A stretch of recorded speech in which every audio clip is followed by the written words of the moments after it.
नमस्कार भाविक भक्तांनो, पुन्हा एकदा आकाशे झेप घेरे पाखरा या कार्यक्रमामध्ये आपलं सहर्ष स्वागत आहे. तर आजचा आपला अभंग आहे आणि त्याच्यानुसार मला काही ओळी सुचलेल्या आहेत. त्या अशा आहेत. डोळ्यात न ए अश्रू, अंतरी नसतो भाव, मग भक्तीचे शब्द फक्त उरतात ठाव ठाव. स्वामी नाही समोर, नसे अंतकरणाशी नाती, तुका म्हणे खरी भक्ती तेव्हा जेव्हा भेटीला दृष्टादृष्टी. खूपच छान प्रकारे आजचा आपला अभंग आहे. तो असा आहे. न ए नेत्रा जड, न ए नेत्रांजड, नाही अंतरी कळवळ, तो हे चावटीचे बोल, जन रंजवने फोल. न फळे उत्तर, नाही स्वामी जो सादर, तुका म्हणे भेटी जव नाही दृष्टादृष्टी. किती छान प्रकारे आपला हा अभंग आहे. आणि नेहमीप्रमाणे या अभंगावर चर्चा करण्यासाठी आपल्यासोबत आलेले आहेत बाळासाहेब भाईजी. चला तर आपण त्यांच्यासोबत चर्चा करूया. नमस्कार बाळासाहेब भाईजी. नमस्कार. तर आजचा आपला हा अभंग खूप छान प्रकारे आहे. त्यातली पहिली ओळ आहे, न ए नेत्रांजड. या ओळीचा काय भावार्थ होतो?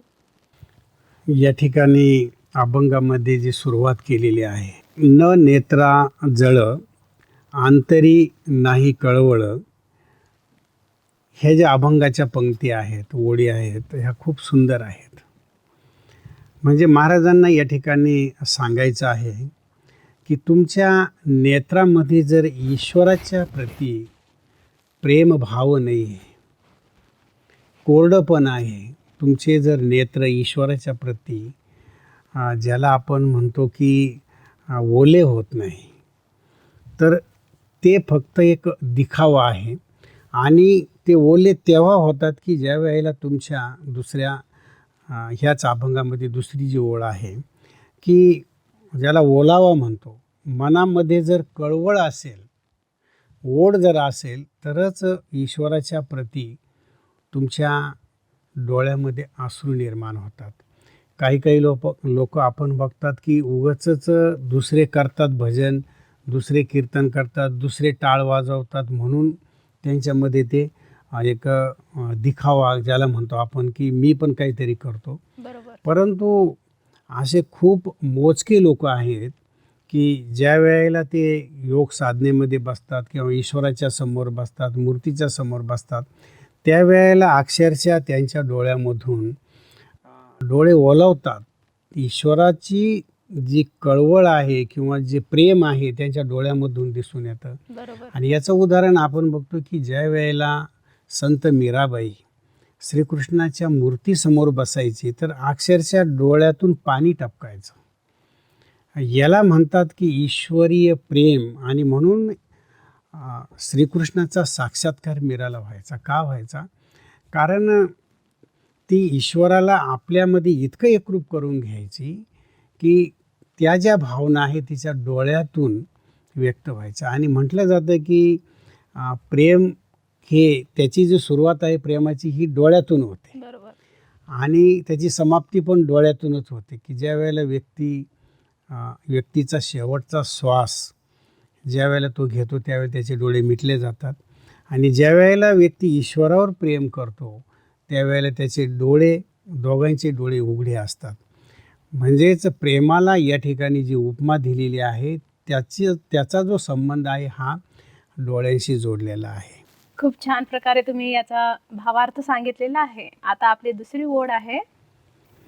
तो हे चावटीचे बोल, जन रंजवने फोल. या ओळीचा काय बरं अर्थ आहे? तर या ठिकाणी सर्वात मोठी गोष्ट की ईश्वराच्या नामस्मरणासाठी तुमचं अंतःकरण शुद्ध पाहिजे. बरोबर. म्हणजे या ठिकाणी अभंगांमधून महाराजांना सांगायचं की उगाचच जबरदस्ती नामस्मरण करायचं आणि लोकांना उपदेश द्यायचे, पण ते जर उपदेश तुमच्या आचरणामध्ये नसतील तर ते फोल ठरतात, म्हणजे त्या शब्दांचं काही महत्त्व उरत नाही. जसं आपण बघतो की भुईमुगाच्या शेंगा असतात आणि भुईमुगाच्या शेंगा ज्या वेळेला पोत्यात घातल्या जातात त्यावेळेला त्याचं महत्त्व आहे, परंतु ज्या वेळेला आपण शेंगदाणे बाहेर काढतो तर ते जे टरफलं असतात त्याला आपण जाळण्यासाठी यूज करतो किंवा बरोबर. त्याचं काही इतकं महत्त्व उरत नाही. तसंच या ठिकाणी सांगितलेलं आहे की जर तुम्ही सांगितलेली शिकवण जर तुमच्या आचरणामध्ये जर नसेल तर ते शब्द समाजासाठी काहीही उपयोगाचे नाही आहे. या ठिकाणी महाराजांना या अभंगातून सांगायचं आहे. खूप छान प्रकारे याचा अर्थ तुम्ही सांगितलेला आहे. आता याच्या पुढची ओढ आहे आपली. न फळे उत्तर नाही स्वामी जो सादर, याचा काय भावार्थ होतो? तर या ठिकाणी महाराजांना सांगायचं आहे की जर आपल्या भक्तीमध्ये जर खऱ्यापणा नसेल, जर त्याच्यामध्ये दिखाऊपणा असेल तर ईश्वराकडून आपल्याला कधी उत्तर मिळत नाही. समाधानकारक उत्तर जर तुम्हाला मिळवायचं असेल तर आपल्या मनामध्ये तितकंच सत्यता, तितकंच त्याच्याप्रती प्रेम असणं गरजेचं आहे.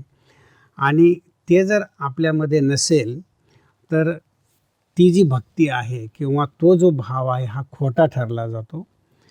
तो जर भाव, ती जी भक्ती आहे ती जर प्रेममय असेल तर त्यामध्ये ज्याला करुणा म्हणतात, ज्यामध्ये जी प्राप्ती आहे ईश्वराची ती त्याच्या जीवनामध्ये ऑटोमॅटिक उतरली जाते आणि त्या ठिकाणी सांगायची गरज पडत नाही.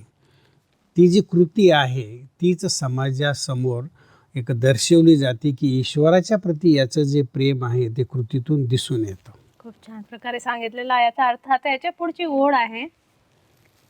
तुका म्हणे भेटी जव नाही दृष्ट्या दृष्टी, या ओढीचा काय अर्थ आहे? आता या ठिकाणी महाराजांना सांगायचं आहे की जोपर्यंत फक्त तुम्ही कीर्तन, भजन, प्रवचन करता, परंतु जोपर्यंत तुम्हाला साक्षात्कार होत नाही, आणि याचे उदाहरण म्हणजे की संत तुकारामांना पण नंतर साक्षात्कार झाला, संत नामदेव महाराजांना पण विठ्ठलाचा साक्षात्कार झाला.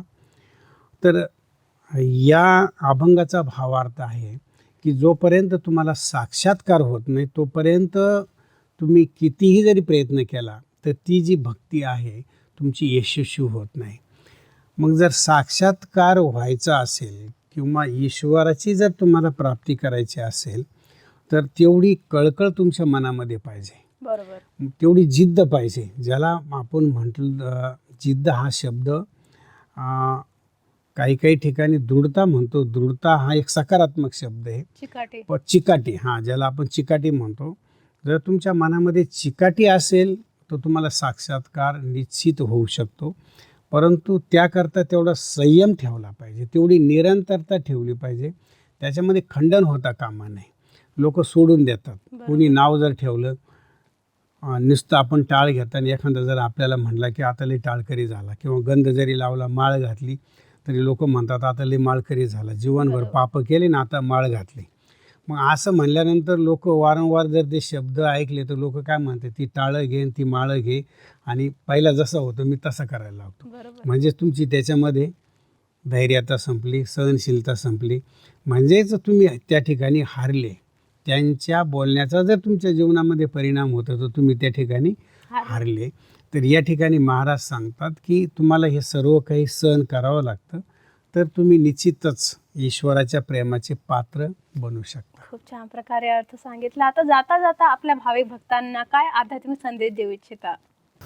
तर या ठिकाणी खूप सुंदर प्रकारे आध्यात्मिक संदेश ह्या अभंगाचा आपल्या भक्तांपर्यंत सांगतो की जर ईश्वराशी भावपूर्ण, निष्कपट मनानं, कोणत्याही प्रकारे स्वार्थ न ठेवता जर एकरूपतेनं आपण जर ईश्वराशी जोडलो तर आपल्याला साक्षात्कार पण होऊ शकतो, परंतु तेवढी आपली पात्रता पाहिजे. जर आपल्या बुद्धीची पात्रता, तिची लेव्हल जर तेवढी नसेल, म्हणजे जसा ईश्वर आहे, ईश्वराचे गुण आहे ते जर आपल्यामध्ये आपण स्पष्ट रूपामध्ये बाहेर आणले तर आपल्याला ईश्वर प्राप्ती होऊ शकते. आणि ती प्राप्ती आपण संतांच्या जीवनामध्ये पण अनुभवलेली आहे.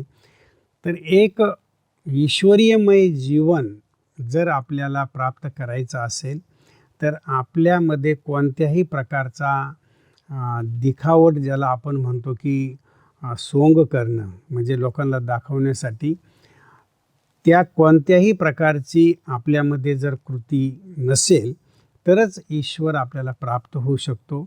आणि या ठिकाणी ईश्वराचं प्रेम हे डोळ्यातून व्यक्त केलेलं आहे.